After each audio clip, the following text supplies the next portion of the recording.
और मैं प्रीति गीते नानी दादी चैनल से आपका स्वागत करती हूँ। आप लोगों को नए साल की ढेरों शुभकामनाएं, बहुत सारी। और बच्चे लोग कैसे हैं आप सभी बड़ों को और बच्चों को मेरा तहे दिल से शुभकामनाएं और नए साल की बहुत बहुत बधाई। अब मैं आज चैनल चालू कर रही हूँ काफ़ी समय बाद, इसलिए सॉरी, क्योंकि मेरी सासू माँ की डेथ हो गई थी और मैं काफ़ी शॉक्ड थी क्योंकि एकदम फिट एंड फाइट थी। तो मैं बहुत थोड़ी दुखी हो गई थी, तो इस वजह से मैं नहीं कर पाई। फिर उसके बाद थोड़ा मेरा स्वास्थ्य भी खराब हो गया। आज इधर बहुत ठंड है, मगर मैंने पूरा पैक करके और मैं वीडियो बनाने जा रही हूँ। और आज से जो भी वीडियो बनाऊँगी वो आप लोगों को बराबर भेजती रहूँगी। और आज के लिए बस इतना ही है, आप लोगों को शुभकामनाएं देने के लिए। प्लीज़ मेरे चैनल को लाइक और सब्सक्राइब करना और शेयर भी करना। और ज़रूर, मुझे विश्वास है तुम मेरे चैनल को पसंद करते हो और करते रहोगे।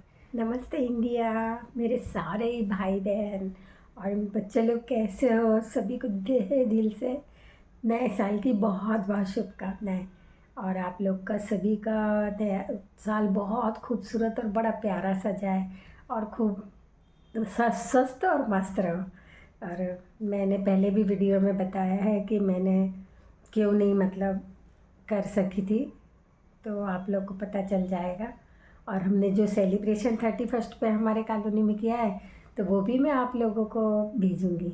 और अभी आज है, तो मैं आज आप लोग को एक बड़ी ऐसी कहानी सुनाती हूँ जो कि बड़ी प्यारी सी है, अच्छी कहानी है। कहानी का शीर्षक है कि पूस के इतवार करते हैं हमारे उधर। तो पूस के इतवार में कहानियाँ 5 दिन की 5 होती है। तो मैं आपको एक पहली कहानी सुनाती हूँ। एक सम्राट राजा रहता है, उसकी वाइफ रहती है, रानी। और वो रानी क्या करती है कि पूस के 5 इतवार करती है। तो पहले वो क्या, राजा का इंतज़ार करती रहती है खाने के लिए रहती है। राजा आ जाते तो वो 2 निवाले खाती और थाली को पलंग के नीचे सरका देती। राजा साहब आते तो बोलते कि चलो चेस खेलेंगे।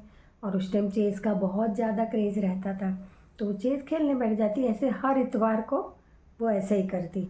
और 5वें इतवार को ऐसा हुआ कि वो 5वें इतवार भी निवाला मुंह में रखा और खाने गई।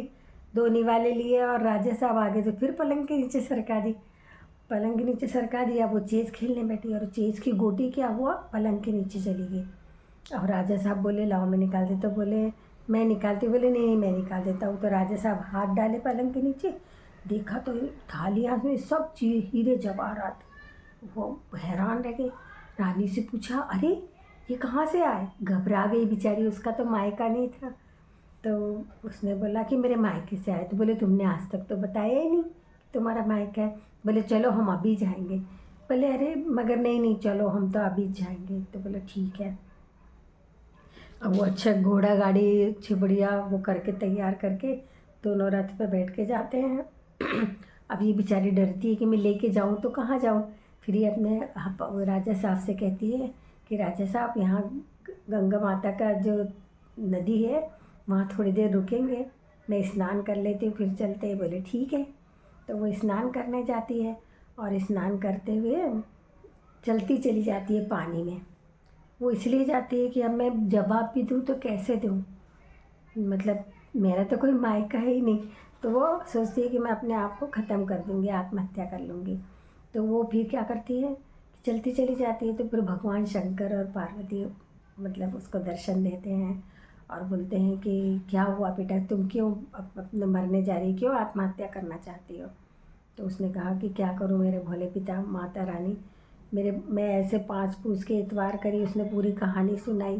तो मेरे हस्बैंड को मैंने झूठ बोल दिया कि मेरा मायका, अब मेरा तो मायका है नहीं, तो मैं जाऊंगी तो अब उनको कहाँ लेके जाऊं। तो फिर भगवान भोलेनाथ और माँ पार्वती कहती है कि ठीक है बेटा तू जा, तेरे को मायका मिलेगा। 8 दिन रहना, 9वें दिन तू वहाँ से निकल लेना, 8 दिन का मायका देता हूँ मैं तेरे को।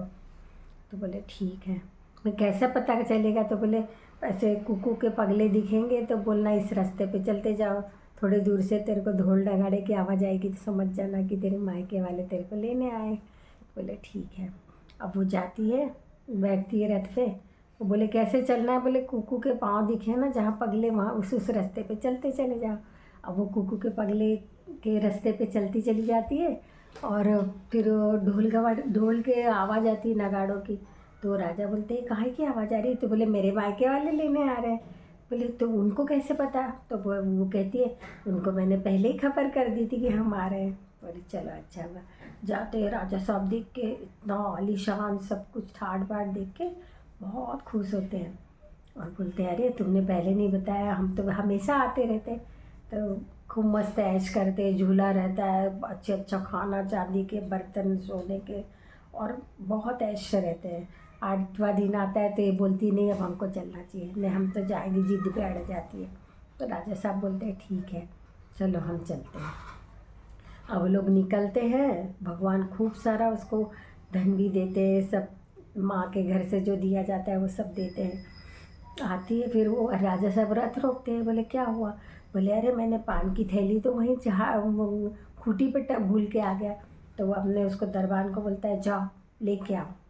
तो वो दरबान जाता है तो बाप रे वहाँ तो शेर दहाड़ते हैं और जंगल, और एक झाड़ के उसमें उसकी झोली टंगी रहती है। तो वो भागते भागते आते तो राजा साहब बोलते क्या बात है तुम इतने घबराए हुए क्यों? तो बोलता है कि क्या करूँ राजा साहब, जहाँ हम गए थे वहाँ तो पूरा जंगल है और शेर दहाड़ रहे हैं, और तुम्हारी जो झोली थी पान की ये तो एक झाड़ के ऊपर टंगी थी। राजा साहब बोले ऐसे कैसे हो सकता है, अभी तो हमने कितना ऐश करके आए, मस्ती से रह के आए। तो बोले नहीं नहीं ऐसे ही था। तो राजा साहब पहले तो ऐसे ही होते थे, तलवार निकाली मियान में से और बोला उसके रानी के गर्दन पे डाल लगा के कि बता ये क्या है, कि कैसी मतलब माया फैलाई। तो वो बोलती है कि नहीं नहीं सच तो ये है कि मैं तुम्हारा पूछ के इतवार करती थी, तुम हर इतवार आ जाते थे। मैं 2 निवाला लेती थी और पलंग के नीचे थाली रख खसका देती थी, जिससे भगवान प्रसन्न होकर उसमें सारे जेवरात बन गए, हीरे मोती। और फिर आपने एकदम से अचानक पूछा कि ये कहाँ से आए, तो मेरे मुँह से निकल गया मेरा मायके से। मेरा तो मायका है नहीं। फिर अपने गंगा के वहाँ पे रथ रोका, मैं नहाने के बहाने गई। मैं मरना चाहती थी मगर भगवान ने मेरे को दर्शन दिए और फिर भगवान ने मुझे कहा कि नहीं जा, तेरे को 8 दिन का मायका देता हूँ, 9वें दिन तू वहाँ से चल देना। तो ये कहानी हुई है। तो मुझे भगवान ने मायका दिया था 8 दिन का। तो राजा साहब फिर बोलता है अरे ऐसी बात है। फिर वो दोनों खुश खुश घर जाते हैं और मस्त रहते हैं। तब तक के लिए बाय। आगे एक और कहानी फिर सुनाऊंगी।